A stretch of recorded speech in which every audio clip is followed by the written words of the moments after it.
Kamu masuk surga bukan karena amalmu. Kata Nabi, kamu masuk surga bukan karena amalmu, bukan karena ritualmu.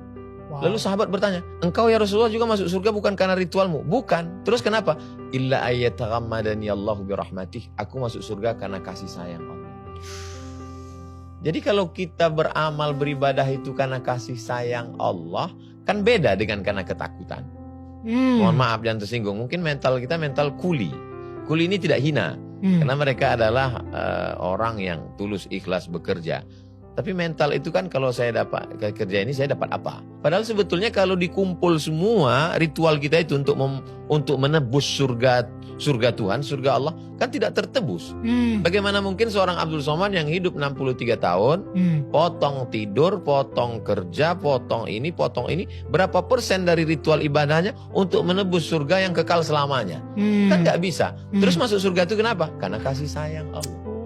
Kalau dia masukkan kita ke surganya karena kasih sayangnya, lalu kenapa kita nggak punya kasih sayang? Saya kalau ngobrol sama banyak teman muslim saya gitu ya, mereka sangat fokus banget sama pahalanya, ya kan? Jadi oh ya biar dapat pahala lebih banyak, supaya nanti di surga dan lain-lain. Tapi kalau misalnya tadi Nabi sempat bilang bahwa orang masuk surga bukan karena amalnya, tapi karena kasih sayang Tuhan. Jadi apa pahala yang selama ini mereka kumpulkan gitu? Karena pahalanya sebanyak-banyak yang mereka kumpulkan, yang gak akan cukup juga. Bang Daniel, pemula ini dia mikirnya belum nyampe di situ. Jadi untuk tahap pemula ini dia masih nanya, saya kalau kerja 1 jam berapa ya? Kamu $2. Terus kalau per hari, kalau kerja malam ada bonusnya enggak?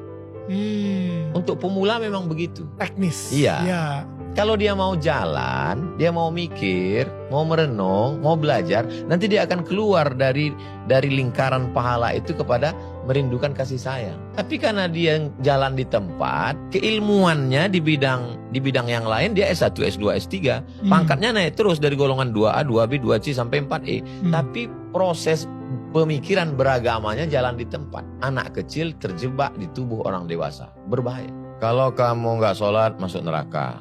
Kalau kamu minum masuk neraka. Kalau kamu mau masuk surga berarti kamu mesti banyak baca Quran. Itu tidak salah bagi pemula. Toh kita juga dulu diajarkan orang tua kan begitu. Nanti kalau kamu juara kamu dapat hadiah ini. Kalau kamu nggak naik kelas subsidi silang putus. Pemula. Tapi setelah kita dewasa kita tidak lagi melihat itu. Semua kita berikan kepada orang tua, kenapa? Cinta. Ambillah ini semua, Mak. Apa yang mau nih ambillah. Kenapa? Karena aku tidak bisa membalas sekali teriakanmu saat melahirkan aku. Jadi perlu kedewasaan. Jadi sekarang banyak anak-anak yang terjebak di tubuh orang dewasa. Cara berpikirnya, berpikir anak-anak. Tapi dia tubuhnya sudah dewasa. Saya pun juga dari awalnya juga begitu. Nanti kalau gini dapat pahala ini, kalau ini dapat pahala ini. Tapi lalu kemudian kita berproses sampai pada puncaknya adalah semua yang kita lakukan ini untuk turunnya kasih sayang Tuhan. Supaya dia sayang sama kita. Kalau dia sudah kasih sayang sama kita, maka semua dia beri. Kalau kita hanya berharap pahala, yang dapat cuma pahala. Tapi kalau kita berharap kasih sayangnya, maka semua dia beri. Ada orang tua. Nanti kalau kamu masuk kelas, gaji jajannya segini. Kalau nanti ranking 1, hadiahnya ini. Dapatnya cuma itu. Tapi kalau kasih sayang orang tua didapat, sentuhlah pada hatinya, letak kasih sayangnya, maka semuanya akan yang dikasih. Tidak lagi hubungan ganti rugi. Iya. Tidak barter. Transaksional, ya. Hubungan kita dengan Tuhan itu bukan barter, transaksional. Saya ngerti sih, karena dulu saya transaksional banget soalnya. Ada yang lebih mengerikan lagi, dia angkat Tuhan sebagai direkturnya. Kalau saya buat gini, gaji saya begini. Kalau saya lembur, gaji saya begini.